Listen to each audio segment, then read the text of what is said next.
Hello दोस्तों, स्वागत है आप सभी का उत्कर्ष के नर्सिंग एंट्रेंस एग्जाम के इस यूट्यूब चैनल पर। मेरा नाम है डॉक्टर हिमांशु और आप सभी का तहे दिल से स्वागत करना चाहता हूं।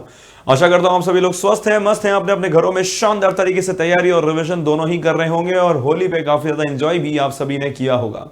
तो आप सभी को एक बार फिर से उत्कर्ष की तरफ से हैप्पी होली।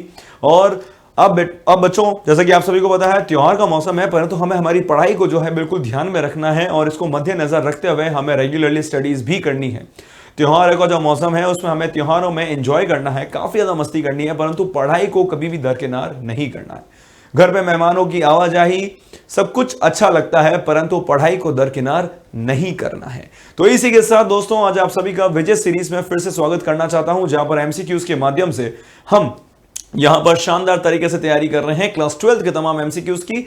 हर वो पॉसिबल एमसीक्यू जो कि आपके RUHS, UPC net, AIIMS, BSc nursing और पैरामेडिकल में जिस प्रकार के प्रश्न आ सकते हैं, सभी के लिए जो है बेटा ये सेशन बहुत इंपॉर्टेंट है, जहां पर हम शानदार तरीके से तैयारी करने वाले हैं। साथ ही में यदि आप एमपी पीएनएसटी, बीसीईसी जैसे दूसरे कोई राज्य स्तरीय नर्सिंग एंट्रेंस एग्जाम्स की तैयारी करना चाहते हैं तो आपके लिए भी ये सेशन बहुत ही इंपॉर्टेंट है, क्योंकि यहां पर मैं आपके लिए छांट कर तमाम तरीके के प्रश्न लेकर आया हूं जो कि आपके एग्जाम्स में शायद आपको प्रैक्टिस करने में काफी मदद कर देंगे। यहां पर एक बार फिर से मैं आप सभी को बताने वाला हूं कि यहां पर एमसीक्यूज के माध्यम से हम तमाम जो है सवालों का उत्तर जानने की कोशिश करते हैं और तैयारियों को और भी बेहतर बनाने की कोशिश करते हैं। यहां पर आज हमारे पास पोल का ऑप्शन तो अवेलेबल नहीं है, क्योंकि बेटा वो भी होली की छुट्टियों पर गया है, परंतु आई एम श्योर अगले सेशन में मैं आप सभी के लिए पोल का ऑप्शन अवश्य ही लेकर आ पाऊंगा। साथ ही साथ में यदि आप इस चैनल पर नए हैं और इस सेशन में पहली बार जुड़े हैं तो मैं आप सभी को कह देना चाहता हूं कि फटाफट से जो है इस सेशन को लाइक कर दीजिए, अपने दोस्तों के साथ शेयर कर दीजिए और साथ ही साथ में भारी मात्रा में लाइक करके अपना समर्थन दर्शाइए, क्योंकि आज के इस सेशन में दोस्तों मैं आपको बताने वाला हूं कुछ इंपॉर्टेंट क्वेश्चन जो शायद आपने आज तक कभी भी नहीं देखे होंगे। तो बहुत ही मजा आने वाला है आज के इस सेशन में। तो यदि आप फटाफट से इस सेशन को लाइक कर चुके हैं, शेयर कर चुके हैं अपने दोस्तों के साथ, तो उसको फटाफट से जो है बेटा लाइव चैट के अंदर थम्स अप करके जरूर अपने जो है बता दें कि भैया आपने कर लिया है, दोनों काम कर लिए हैं आपने। साथ ही साथ में एक और चीज बता देना चाहता हूं कि जो भी प्रश्न मैं आज आप सभी के लिए लेकर आया हूं उसमें काफी सारी चीजें जो है समझने की है, सीखने की है। तो सेशन के एंड तक बने रहिएगा ताकि आपको पता चले कि कौन कौन से टॉपिक्स जो है आपके कमजोर हैं और उन टॉपिक्स में से हम तैयारी और भी अच्छी स्तर पर कर सकें। साथ ही साथ में एक और चीज मैं बता दूं, आपको बताने के लिए बहुत सारी चीजें हैं मेरे पास, परंतु एक और चीज इंपॉर्टेंट बता देना चाहता हूं। यदि आप अपने इस सेशन में यदि अपना भागीदारी देना चाहते हैं तो आप भी प्रश्नों का उत्तर इस लाइव चैट के माध्यम से दे सकते हैं, जैसे कि सभी लोग अभी थम्स अप करके अपना समर्थन दिखा रहे हैं। तो बहुत ही बढ़िया भाई, यहां पर अब हम शुरू करने वाले हैं आज के सेशन को बिना किसी देरी के। तो यह रहा दोस्तों आपका आज का पहला प्रश्न। आराम से सोच समझकर इस प्रश्न का सही उत्तर देने की कोशिश कीजिएगा दोस्तों।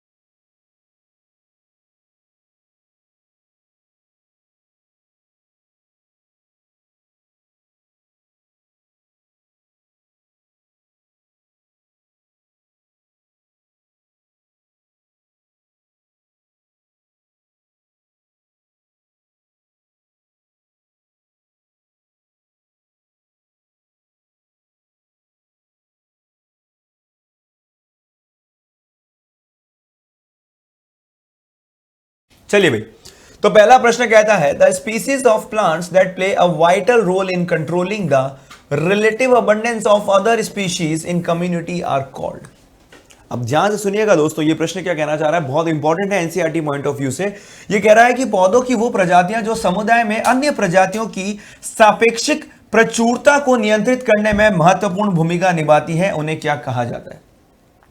तो बिल्कुल सही बात है बेटा, ये लाइन जो है ये किसको दर्शा रही है, आपके कीस्टोन स्पीशीज को दर्शा रही है। अब अगला प्रश्न आता है, सर ये कीस्टोन स्पीशीज होती है, हम किस तरीके से समझे। मान के चलो कि एक कोई बहुत बड़ी सी बिल्डिंग है आपके पास।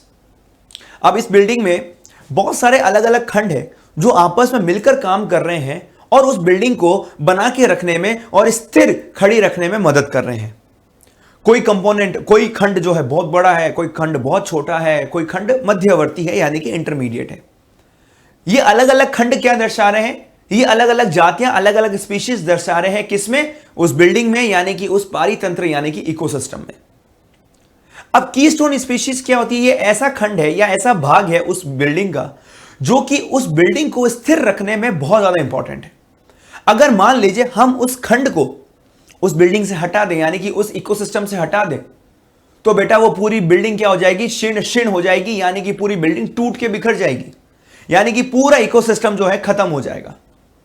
तो इसी प्रकार से दोस्तों जब भी उदाहरण की हम बात करते हैं तो आप सभी को पता होगा कि जो प्रीडेटर्स होते हैं, यानी कि एग्जाम्पल हम लेकर चलते हैं वुल्फ्स, यानी कि जितने भी हमारे भेड़िए हैं, भेड़िए क्या करते हैं बेटा, जो मान लीजिए किसी भी इकोसिस्टम के अंदर, किसी भी पारितंत्र के अंदर, मान लीजिए डियर यानी कि जो हमारे हिरण होते हैं, यदि इनकी प्रजाति बढ़ जाए तो बेटा क्या होगा, ये क्योंकि ये चरने वाले जीव हैं तो ये सभी पादपों को, सभी घास को ये खा के खत्म कर देंगे। तो उससे समष्टि में क्या होगी, यानी कि एक इकोसिस्टम में क्या होगी, एक पारितंत्र में क्या होगा बेटा, नुकसान होगा। तो इनकी पॉपुलेशन यानी कि इनकी जनसंख्या को कंट्रोल में रखने का कार्य कौन करता है, वुल्फ करता है। जो वुल्फ है यानी कि जो भेड़िया होता है, वो बहुत ही, मैं कहता हूं कि बहुत ही बड़ा जानवर नहीं है, बहुत छोटा जानवर नहीं है, ये मतलब इसकी जो योगदान है वो बहुत इंपॉर्टेंट है ना। बिल्कुल समझ में आया आपको।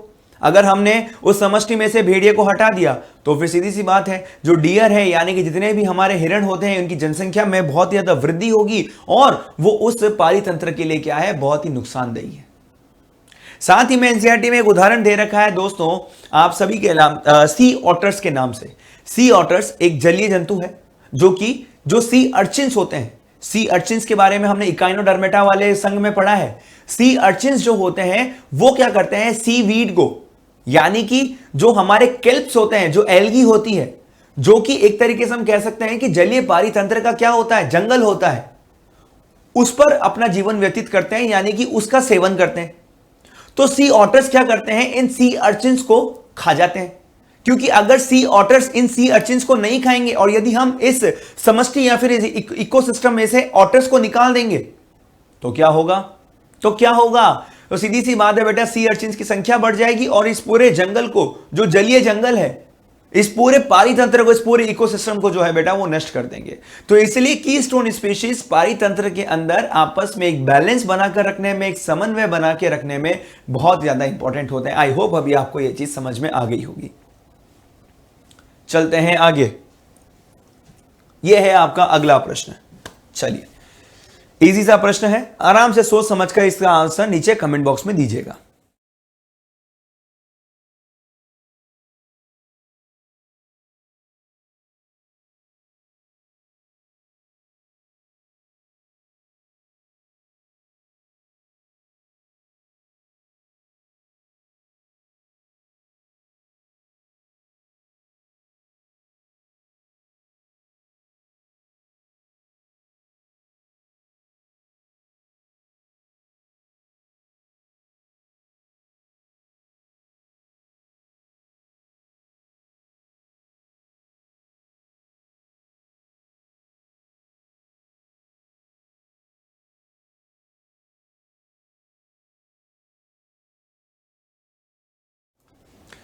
तो भाई इजी ये प्रश्न है, ठीक है। देखिए हमें क्या कहा गया है कि हमारे पास पादप क्या है, एक ही है।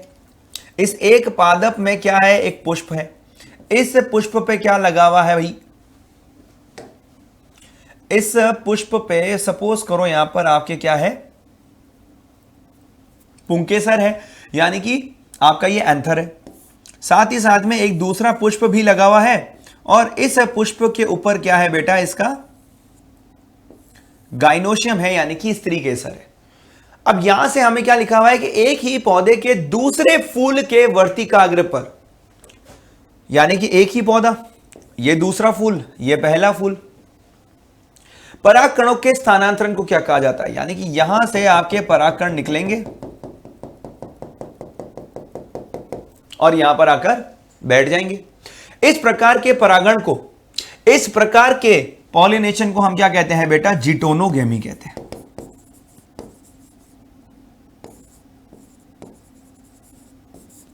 जिटोनोगैमी कहते हैं। ये भी क्लियर है ना। ऑटोगैमी या फिर एलोगैमी, सॉरी ऑटोगैमी कब कहते हैं बेटा? स्वपरागण कब होता है? जब एक ही पुष्प के परागकण उसी पुष्प के वर्तिकाग्र पर आकर बैठ जाए, तो इसे हम क्या कहते हैं? ऑटोगैमी कहते हैं। परंतु जिटोनोगैमी में आपको ध्यान रखना है कि आनुवांशिक रूप से तो बेटा इसमें क्या देखने को मिलेगा? आनुवांशिक रूप से तो इसमें स्वपरागण ही होगा, क्योंकि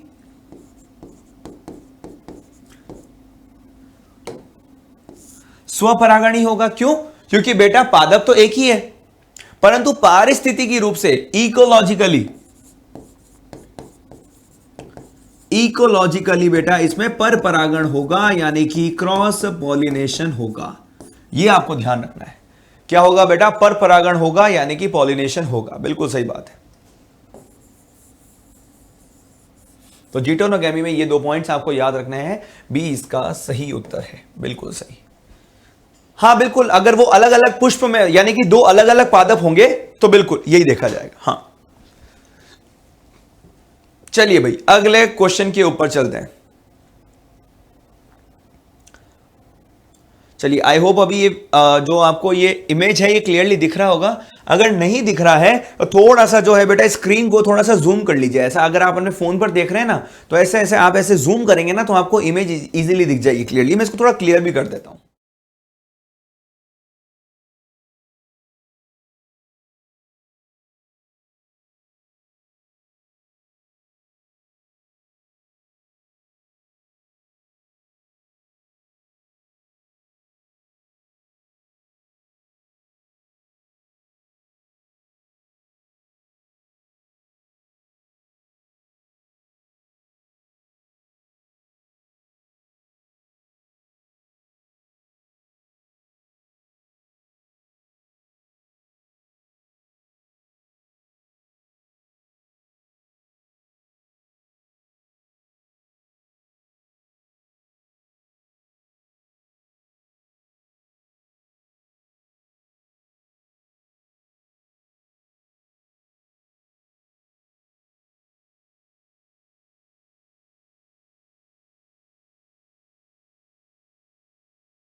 चलिए भाई, तो सबसे पहले तो हमें यह जानना जरूरी है कि यह है किसका चित्र, किसका है ये? एम्ब्रियोसेक भ्रूणकोश। ठीक है, नीचे वाला कौन सा सिरा है भाई? बीजांड द्वार सिरा है, यानी कि माइक्रोपाइलर एंड है। और ऊपर क्या है भाई? निभागीय सिरा है। निभागीय सिरा है यानी कि चैलेजल एंड है। चलिए ये हमें पता चल गया। अब बेटा सबसे पहले ए कहां दे रखा है? ए हमें दे रखा है ये क्या है बेटा? सहायक कोशिका, यानी कि सिनर्जिड्स है। फिर बी कहां दे रखा है? ये रहा बी। बी क्या है? हमारे पोलर न्यूक्लियाई। और ये सी क्या है बेटा? ये हमारा सेंट्रल सेल, केंद्रीय कोशिका। उसके बाद डी क्या है बेटा? ये चैलेजल एंड पे जो 3 कोशिकाएं मिलती है वो कौन सी होती है? प्रतिमुखी कोशिकाएं, यानी कि एंटीपोडल सेल्स। ठीक है। फिर ई क्या है हमारे पास? Filiform apparatus. ये क्या है बेटा? फिलीफॉर्म उपकरण, यानी कि फिलीफॉर्म अपैरेटस। लास्ट क्लास में हमने ये भी देखा था कि ये तीनों मिलकर क्या बनाते हैं? अंड उपकरण बनाते हैं। बिल्कुल। एफ क्या है बेटा हमारे पास? एग सेल, अंड कोशिका। परंतु आपको सभी के बारे में जानने की जरूरत ही नहीं है। आपको सभी के बारे में जानने की कोई जरूरत ही नहीं है। आप सिर्फ ए का पता करो। ए क्या है? सिनर्जिड्स, यानी कि सहायक कोशिका। ठीक है, तो देख लो। ए सेंट्रल सेल नहीं है, ए एग नहीं है, ए पोलर न्यूक्लियाई नहीं है, ए क्या है? सिनर्जिड्स। तो बिल्कुल ए वाला ऑप्शन क्या हो जाएगा? सही। बाकी सारे मिलान कर लो, सेम ही है ना। इस प्रकार से आप अपना समय देखो।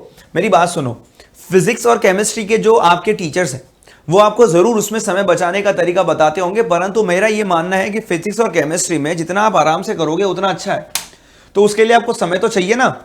तो बायोलॉजी एक ऐसा सब्जेक्ट है जहां पर आप बेहतर तरीके से जो है बेटा प्रश्नों का उत्तर दे सकते हैं। इजी पड़ेगा आपको कंपैरेटिवली, और बायोलॉजी में समझना, उत्तर देना बहुत ही आसान है, क्योंकि यहां पर आपको कोई न्यूमेरिकल सॉल्व करने नहीं है। हाँ कुछ कुछ चैप्टर्स में है, पर उतने नहीं है जितने फिजिक्स केमिस्ट्री में होते हैं। ठीक है ना। और ना ही तो यहां पर आपको जो है बहुत ही बड़े बड़े डेरिवेशंस करने पड़ते हैं, बिल्कुल सही। तो यहां पर जो है आपको समय बचाने की जो टेक्निक है वो काम में लेनी है, क्योंकि देखिए बिल्कुल एग्जाम के अंदर जो है बिल्कुल पढ़ाई करना एक अपने आप में एक अलग बात है, परंतु उस एग्जाम के समय आप कितने अटेंटिव है, एग्जाम के समय आपने कितने क्वेश्चंस को कितने कम समय में सॉल्व किया और कितना सही आपकी एफिशिएंसी रही है, यानी कितने सारे क्वेश्चंस को सही समय पर आपने सॉल्व किया है, कम से कम समय कहां लगा है, और आप कितने इफेक्टिवली आपने जो है जवाब दिए हैं, वो आपका जो है सिलेक्शन निर्धारित करता है, वो सुनिश्चित करता है। क्योंकि जब आप बायो का, जैसे मान लीजिए कुछ लोगों की इच्छा होती है और पहले उनके मन में डर भी होता है कि भाई हम पहले जो है बायो ही सॉल्व करेंगे, तो यदि आप बायो पहले सॉल्व करते हैं, अगर मैं आरयूएचएस की बात करता हूं तो आरयूएचएस में आप सभी को पता है कि 34 क्वेश्चंस की बायो आती है।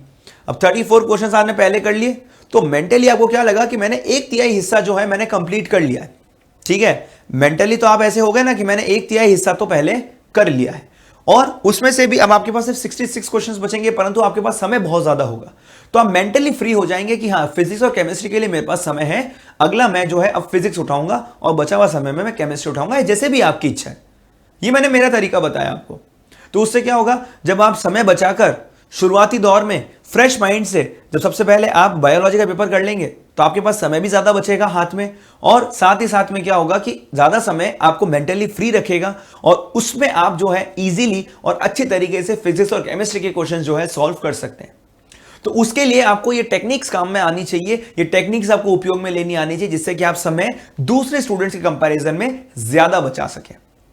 वहीं पर यदि मैं बात करूं कि अगर आप मान लीजिए पहले फिजिक्स या पहले केमिस्ट्री लेते हैं और बायो को लास्ट में लेते हैं, तो होगा क्या मैं बताता हूं।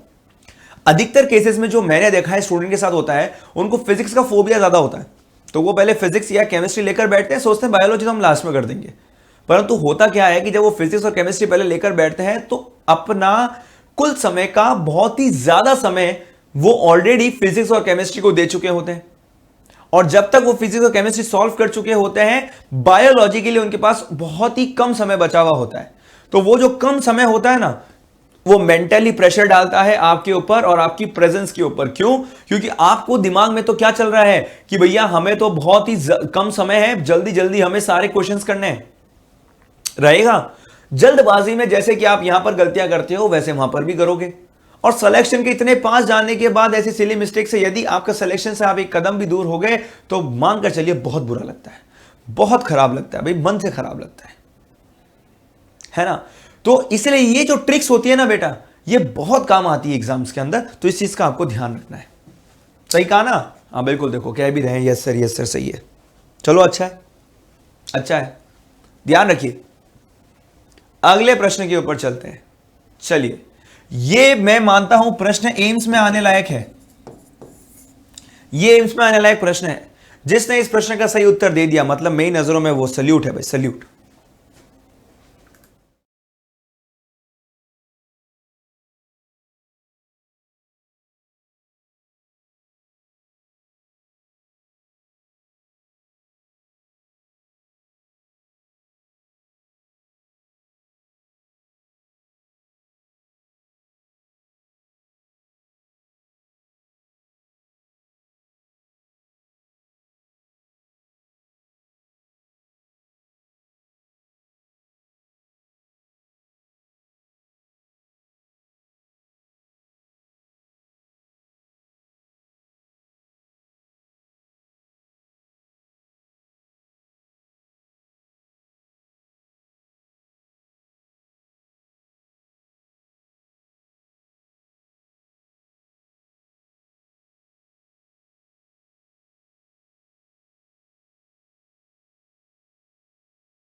हाँ भाई, चलो इस क्वेश्चन को समझने की कोशिश करते हैं। हमें क्या दे रखा है, if the length of a double helical DNA is 1.7 metres and the number of base pairs present in the DNA. अब देखो भाई, ये तो वाली बात हो गई, आपको बोला है कि ये एक रोड है, इस रोड की जो लंबाई है बेटा वो कितनी है, 100 मीटर है, और हर 50 मीटर पर एक पोल है।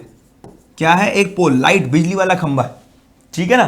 पुराने जमाने में लोग नहीं कहते थे हमने लाइट के अंदर, है ना, सड़कों के ऊपर पोल्स के नीचे बैठ बैठ के पढ़ाई करी है, कहते थे ना लोग।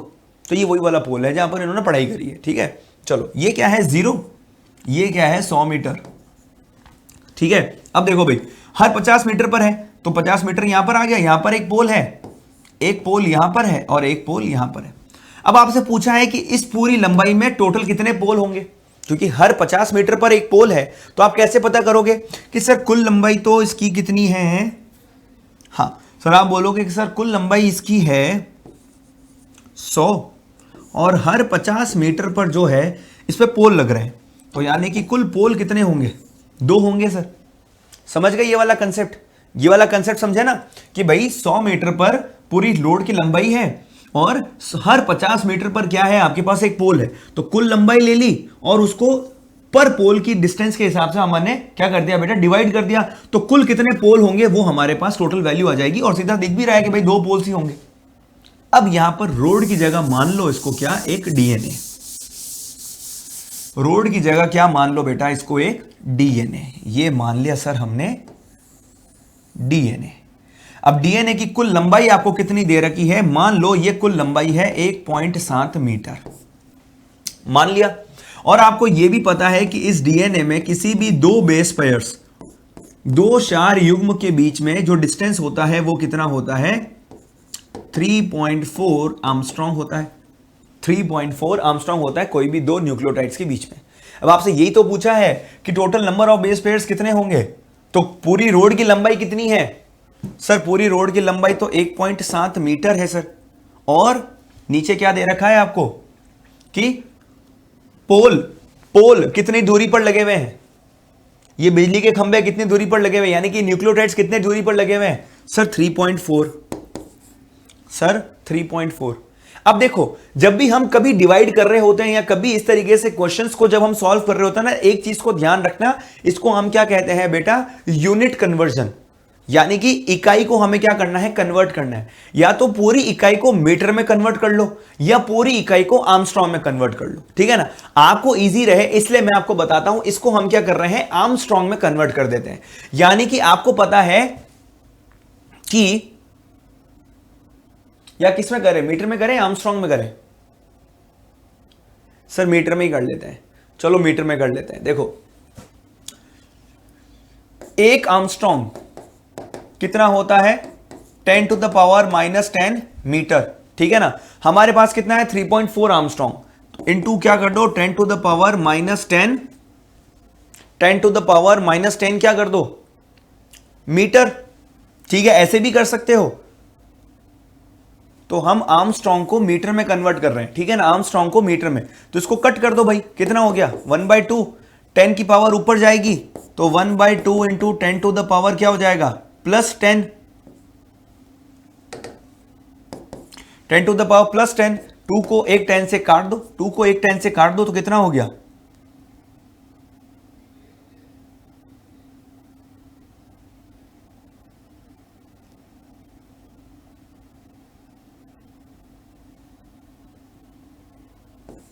.5 नहीं, इसको आप 2 से या तो 10 से काट दो। इजी कैसे बनाऊं मैं ये सोच रहा हूं, सिंपल है ना। देखो, इसको 1/2 को आप कैसे लिख सकते हो, 0.5 लिख सकते हो, तो इसको लिख दो 0.5 इंटू 10 टू द पावर 10, या फिर इसको ऐसा लिख लो 5 इंटू 10 टू द पावर 9। ये आपका आ गया उत्तर। समझ में आया कैसे, देखो पहले हमने डिवाइड किया, डिवाइड करने के बाद पावर कहां गई, ऊपर गई, पावर जब ऊपर गई तो 10 टू द पावर 10 हो गया, 10 टू द पावर ये ऐसा हो गया, इंटू 10 टू द पावर 10 हो गया। अब इसको हमने सिंपल टर्म्स में कन्वर्ट कर दिया कि हाफ को अपन 0.5 भी तो लिख सकते हैं, तो 0.5 इंटू 10 टू द पावर 10 को हम 5 इंटू 10 टू द पावर 9 भी तो लिख सकते हैं। या समझ में आ गया, ये इसका उत्तर होगा। यानी कि पूरे 1.7 मीटर लंबे डीएनए में टोटल कितने बेस पेयर्स होंगे? 5 इंटू 10⁹ बेस पेयर्स। समझ में आया है ना? अब हमने क्या किया था बेटा, आर्मस्ट्रांग को मीटर में कन्वर्ट किया था। अब भले आप मीटर को आर्मस्ट्रांग में कन्वर्ट कर लोगे तो भी यही रहेगा। तो देखो, ये देखो 1.7/3.4। अब हमने क्या किया था, आर्मस्ट्रांग को मीटर में। अब जब मीटर को आर्मस्ट्रांग में करोगे तो उल्टा हो जाएगा। 1.7 मीटर है, इसको आर्मस्ट्रांग में कन्वर्ट कर दो, 10⁻10 क्या हो जाएगा? आर्मस्ट्रांग। ये इस तरीके से। तो भी बेटा लास्ट में उत्तर क्या आएगा? 5 इंटू 10⁹ बेस पेयर। ये आपका उत्तर आएगा और इस प्रकार से आएगा। ये हमने देख लिया। देखो, है कि नहीं दिमाग को हिला देने वाला क्वेश्चन? सर ऐसा क्वेश्चन नहीं आता है। अरे बेटा आता है, ये आता है भैया, किताबों में से उठाया गया प्रश्न है ये, और बहुत इजी सा प्रश्न है। इसको सिर्फ समझाने के लिए इतना एलैबोरेट करना पड़ा है और कितना आसानी से हमने इन चीजों को भी समझ लिया है, ये देख लो। चलो भाई अगले क्वेश्चन पर चलते हैं।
देखो भाई इजी है, हमसे पूछा गया है when yellow round heterozygous P plant.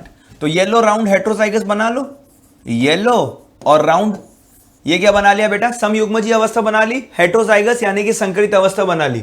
Is self fertilised यानी कि स्वपरागण हुआ। अब देखो सबसे पहले तो ये अवस्था देखने को कहां मिलती है? ये आपको द्विसंकर संकरण में F1 पीढ़ी में देखने को मिलती है। फिर मेंडल ने इसको क्या किया था बेटा? सेल्फ फर्टिलाइजेशन यानी कि स्वपरागण करवाया।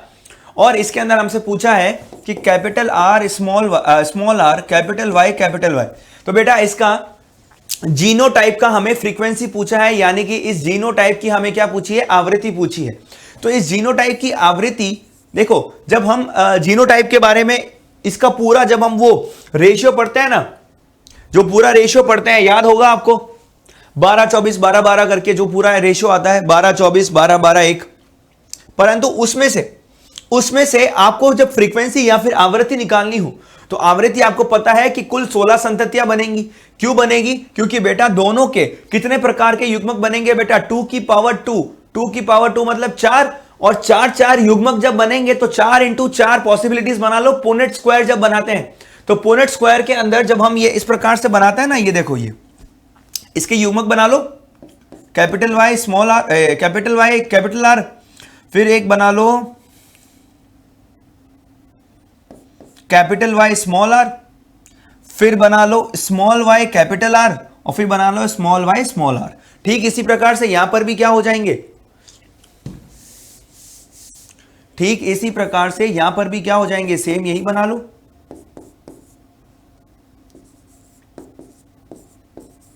अब हमने ये बताना है capital R small R capital Y किस में आएगा, बस। अब इसको क्रॉस करके देख लो, इसकी आवृत्ति आती है 2/16। सिंप्लीफाइड फॉर्म में 1/8 भी आप इसको लिख सकते हो। तो सी इसका क्या हो जाएगा, सही उत्तर हो जाएगा।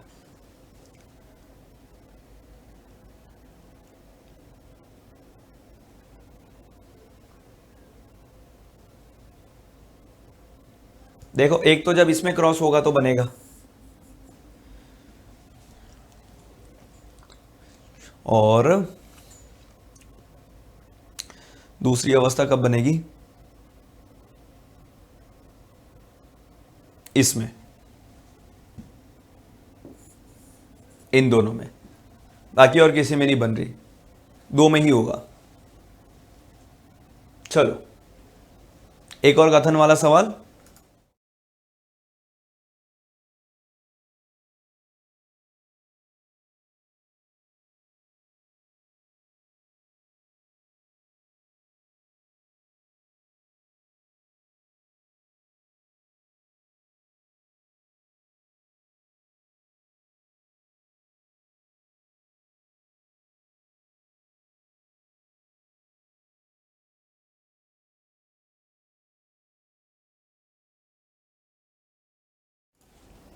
चलिए इसमें हमें बताना है कि शिकारियों से संबंधित कौन सा कथन क्या है बेटा, गलत है, ठीक है ना। तो देखो पहला क्या कथन कहता है कि शिकारी शिकार की आबादी को नियंत्रण में रखता है, बिल्कुल सही बात है बेटा। दूसरा है शिकारी समुदाय में प्रजातियों की विविधता को बनाए रखने में मदद करता है, बिल्कुल, कंपटीशन को बढ़ाकर जो है बेटा विविधताओं को बनाने में मदद करता है। शाकाहारी जानवरों को मांसाहारी की तुलना में अधिक लाभ होता है क्योंकि शिकार से बचने के लिए वे भाग नहीं सकते, क्योंकि पौधे शिकार से बचने के लिए भाग नहीं सकते, बिल्कुल सही बात है बेटा, ये भी सही है। तीसरा पॉइंट कहता है कि यदि कोई शिकारी कुशल नहीं है तो शिकार की आबादी विलुप्त हो जाएगी, नहीं। यदि कोई शिकारी कुशल नहीं है तो बेटा शिकार की जो आबादी है वो विलुप्त नहीं होगी, उल्टा बढ़ जाएगी। तो यहां पर ये वाला ऑप्शन गलत है, यानी कि हमारा सही उत्तर जो है वो सी है। हाँ भाई ये वाला तो हम बहुत बार कर चुके हैं। नेट प्राइमरी प्रोडक्टिविटी जो है जीपीपी माइनस पादप श्वसन, ये वाला हम ज्यादा समय खराब नहीं करेंगे। चलिए एक और कथन वाला सवाल।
चलिए, तो बेटा ये आपके पास एक और प्रश्न है, आखिरी प्रश्न, बहुत ही शानदार तरीके से यहां पर देखने वाले हैं अपन कि इसका सही उत्तर क्या होना चाहिए। तो फटाफट से आप सभी लोग कमेंट कर सकते हैं और देख लेते हैं क्या दिक्कत है। ठीक है, चलिए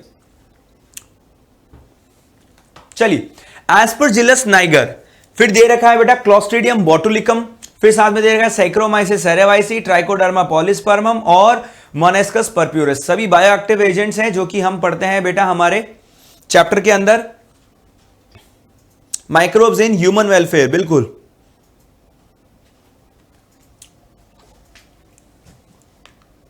चलिए, तो एस्परजिलस नाइगर आप सभी को पता है बेटा सिट्रिक अम्ल में काम करता है उत्पन्न करने में। क्लोस्ट्रीडियम बोटुलिकम जो होता है ब्यूटारिक एसिड में काम करता है, बिल्कुल सही बात है बेटा। ट्राइकोडर्मा पॉलिस्पोरम नहीं, सैक्रोमाइसिस सेरेवाइसी ये आता है बेटा इथेनॉल के प्रोडक्शन में कार्य करता है।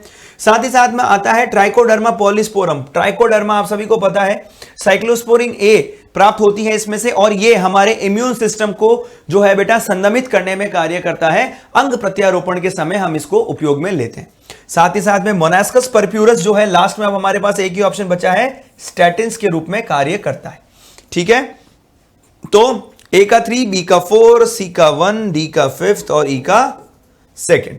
तो ये है आपका आज का आखिरी प्रश्न। तो आई होप आपको आज का वीडियो और आज का सेशन अच्छा लगा होगा। लीडर बोर्ड तो हमारे पास है नहीं, बट आशा करता हूं अगले लेक्चर में हमारे पास पोल और लीडर बोर्ड दोनों ही होंगे। तब तक के लिए ऑल द वेरी बेस्ट, जुड़े रहिए उत्कर्ष के साथ। Thank you so much and मिलते रहेंगे।